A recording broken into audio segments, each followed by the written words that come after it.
La Asamblea escuchará un discurso del primer ministro de la República Islámica de Pakistán, Su Excelencia Imran Khan. Pido protocolo que acompañe a Su Excelencia. Tengo el gran placer de dar la bienvenida al señor primer ministro de la República Islámica de Pakistán, a quien invito a dirigirse a la Asamblea General.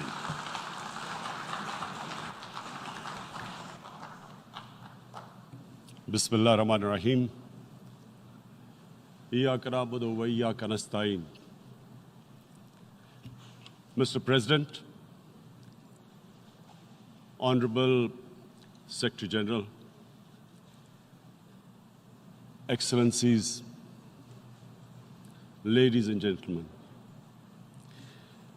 I feel honored today to represent my country at this Forum of World Leaders, where we have a chance to discuss problems that the world is facing. I want to talk about a lot of problems, but just 4 today. And I especially came to this forum despite a difficult time in my country, facing challenges. I would not have come, but because I feel that there are some very urgent problems which the world must address. So first of all, I start with climate change. So many leaders have talked about climate change. But Mr. President, I feel that there is a lack of seriousness. Perhaps world leaders some of the leaders who can do a lot, do not realize the urgency of the situation. We have a lot of ideas, but as someone said, ideas without funding is mere hallucination. Pakistan, I'll give you start with my own country.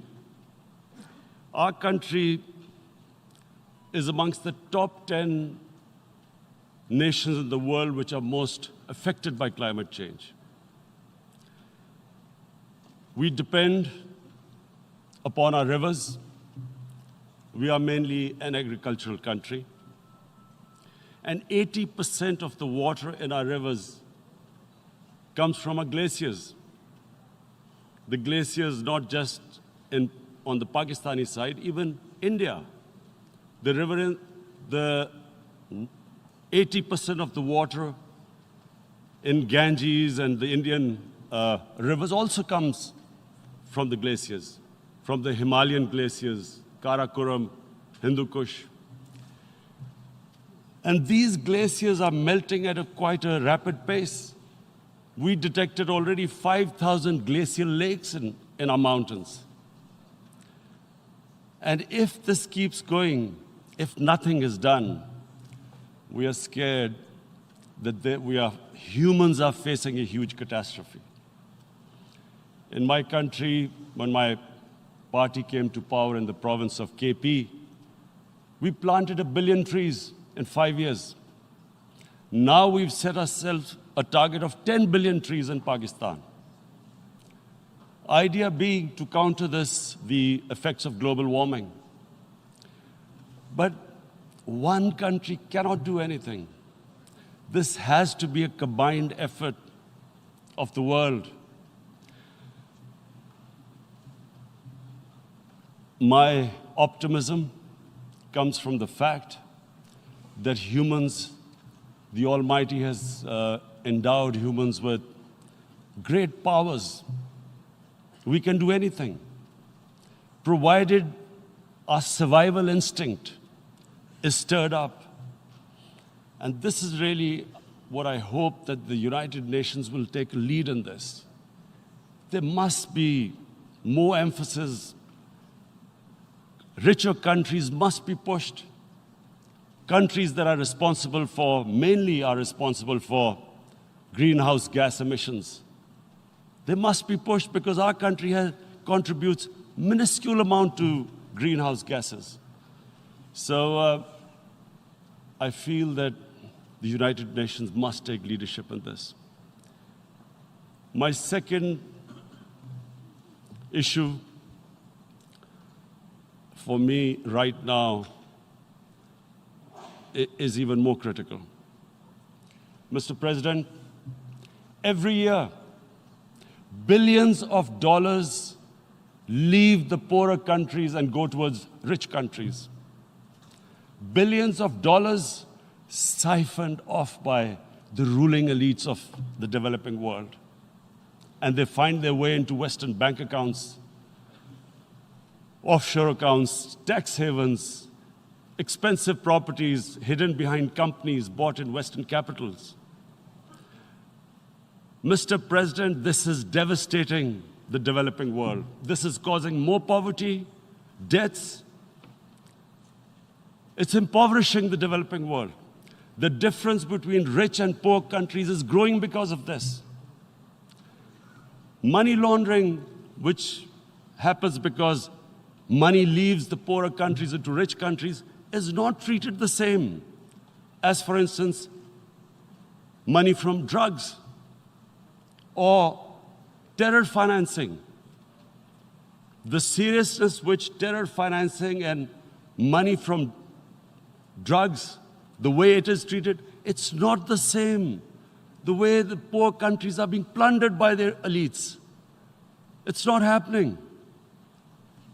In my country, when I took charge of our government a year back, in the 10 years preceding that, our total debt went up 4 times. The debt we had accumulated in 60 years, just in 10 years, it went up 4 times. As a result, the total revenue we collected in 1 year, half of it went into debt servicing. How are we going to spend money on our human beings, 220 million people, when half the money is going into debt servicing?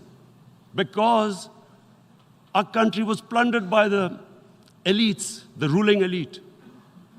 And easily they could get the money out. And when, Mr. President, we located properties in Western capitals bought by this money through corruption and money laundering, located the properties of these corrupt leaders, we find it so difficult to retrieve it.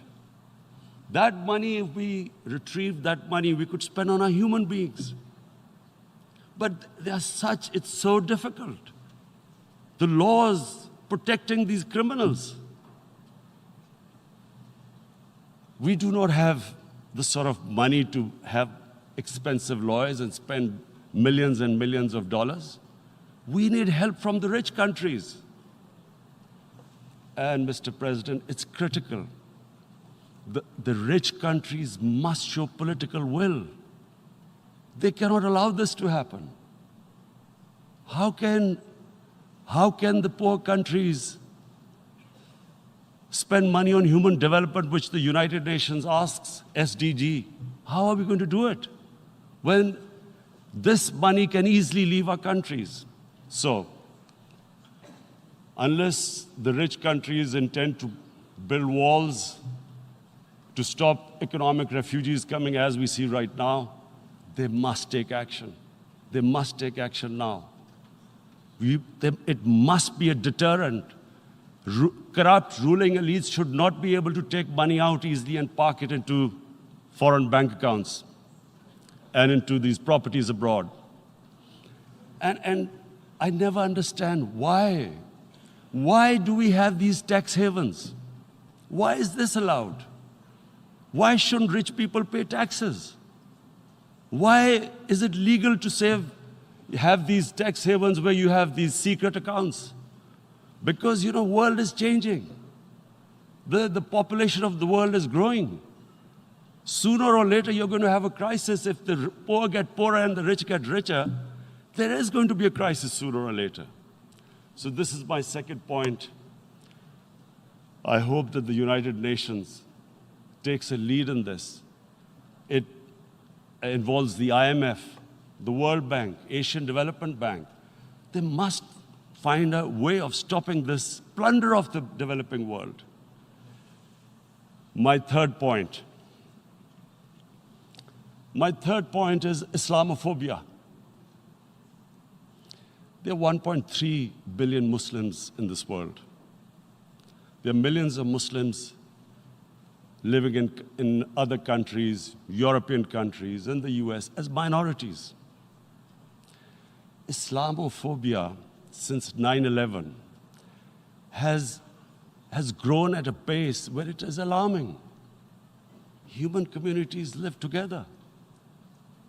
There should be understanding amongst them. But Islamophobia is creating a division.